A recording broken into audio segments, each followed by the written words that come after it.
M Krishna ಅವರು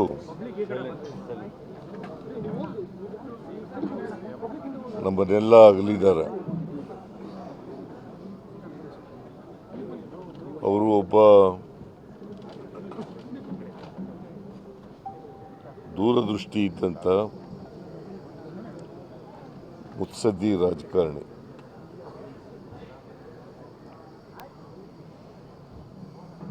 ಕರ್ನಾಟಕ ಮತ್ತು ದೇಶದ ರಾಜಕಾರಣದಲ್ಲಿ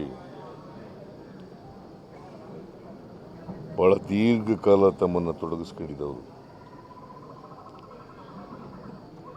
ಅವರು ಸುಮಾರು 6 ದಶಕಗಳಿಗೂ ಹೆಚ್ಚು ಕಾಲ ಸಾರ್ವಜನಿಕ ಜೀವನದಲ್ಲಿದ್ದರು. ಮತ್ತು ಸಮರ್ಥ ಆಡಳಿತಗಾರರಾಗಿ ಕೂಡ ಇದ್ದರು. ಕೆಲವೇ ರಾಜಕಾರಣಿಗಳಲ್ಲಿ ವಿಧಾನಸಭೆ, ವಿಧಾನ ಪರಿಷತ್ತು, ಲೋಕಸಭೆ, ರಾಜ್ಯಸಭೆ 4 ಕಡೆ ಸದಸ್ಯರಾಗಿದ್ದವರಲ್ಲಿ ಕೆಲವೇ ರಾಜಕಾರಣಿಗಳಲ್ಲಿ ಇವರು ಒಬ್ಬರು. ರಾಜ್ಯದ ಮುಖ್ಯಮಂತ್ರಿಯಾಗಿದ್ದರು ಮತ್ತು ವಿಧಾನಸಭೆಯ ಸ್ಪೀಕರ್ ಆಗಿದ್ದರು, ವಿಧಾನ ಪರಿಷತ್ತಿನ ಸದಸ್ಯರಾಗಿದ್ದರು, ವಿಧಾನಸಭೆಯ ಸದಸ್ಯರಾಗಿದ್ದರು, ಲೋಕಸಭೆ ಸದಸ್ಯರಾಗಿದ್ದರು, ರಾಜ್ಯಸಭಾ ಸದಸ್ಯರಾಗಿದ್ದರು. 5 ವರ್ಷಗಳ ಕಾಲ ಈ ರಾಜ್ಯದ ಮುಖ್ಯಮಂತ್ರಿಯಾಗಿ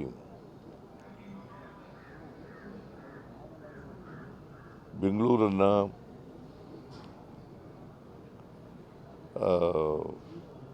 ಎಂಥದ್ದು ಸಿಂಗಾಪುರ್ ಮಾಡಬೇಕು ಅಂತಕ್ಕಂಥ ಕನಸನ್ನು ಕಂಡಿದ್ದಷ್ಟು.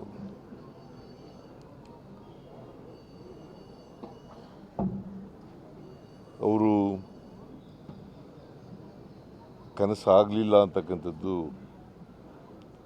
ಕೇವಲ 4.5 ವರ್ಷಗಳು ಮಾತ್ರ ಮುಖ್ಯಮಂತ್ರಿಯಾಗಿದ್ದದ್ದು. ಆದರೆ IT ಬೆಳವಣಿಗೆಗೆ ಕರ್ನಾಟಕದಲ್ಲಿ ಅಪಾರವಾದಂಥ ಕೊಡುಗೆಯನ್ನು ಅವರು ಕೊಟ್ಟಿದ್ದಾರೆ.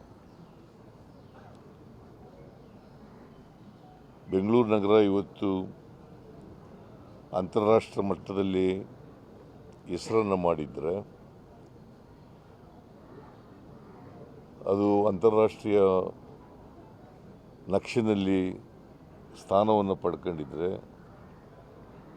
ಎಂ ಕೃಷ್ಣ ಅವರ ಕೊಡುಗೆನೂ ಕೂಡ ಭಾಳ ಇದೆ ಅಂತಕ್ಕಂಥದ್ದನ್ನು ನಾವು ಮರೀಲಿಕ್ಕೆ ಸಾಧ್ಯ ಇಲ್ಲ. ಇವತ್ತು ಬೆಂಗಳೂರು ನಗರ ಸಿಲಿಕಾನ್ ವ್ಯಾಲಿ ಆಫ್ ಇಂಡಿಯಾ ಆಗಬೇಕಾದ್ರೆ ಎಂ ಕೃಷ್ಣ ಅವರ ಕೊಡುಗೆ ಅಪಾರವಾಗಿದೆ. ಅವರು ಮುಖ್ಯಮಂತ್ರಿಯಾಗಿದ್ದಂಥ ಸಂದರ್ಭದಲ್ಲಿ ಅನೇಕ ಸವಾಲುಗಳನ್ನು ಎದುರಿಸಬೇಕಾಗಿ ಬಂತು. ಒಂದು ಬರಗಾಲ ಇದ್ದದ್ದು ಅವ್ರ ಕಾಲದಲ್ಲಿ,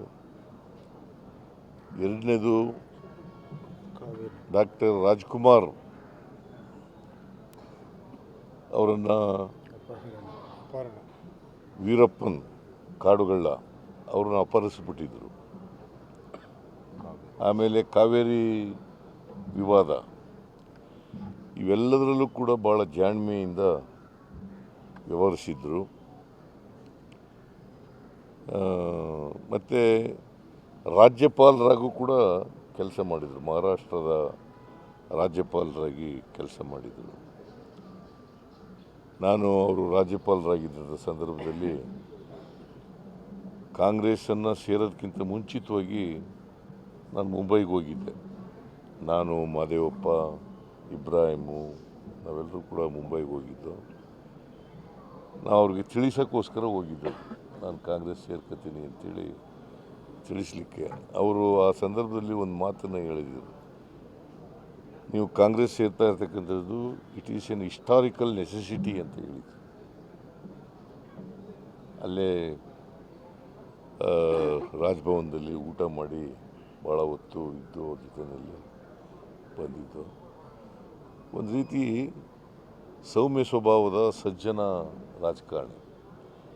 ಯಾವತ್ತೂ ಕೂಡ ಶೇಡನ್ ರಾಜಕಾರಣ ಮಾಡಿರಲಿಲ್ಲ, ದ್ವೇಷದ ರಾಜಕಾರಣ ಮಾಡಿರಲಿಲ್ಲ.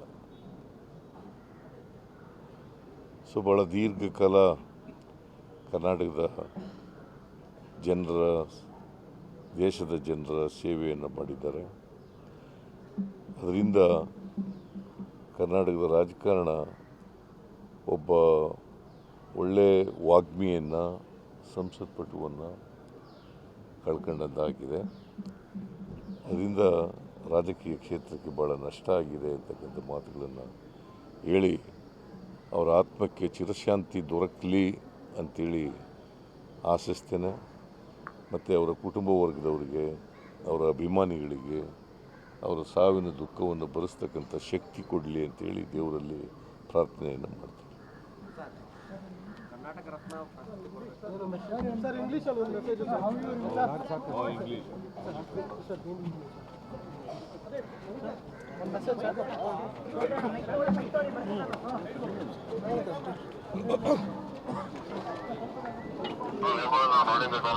ಅಲ್ಲ, ನಾವು ಹೆಚ್ಚು ಸಾರಿ ಕೇಳ್ತೀವಿ ಪೊಲೀಸವರಿಗೆ ರಿಸಿಪ್ಟ್ ಮಾಡಿದ್ದಾರೆ.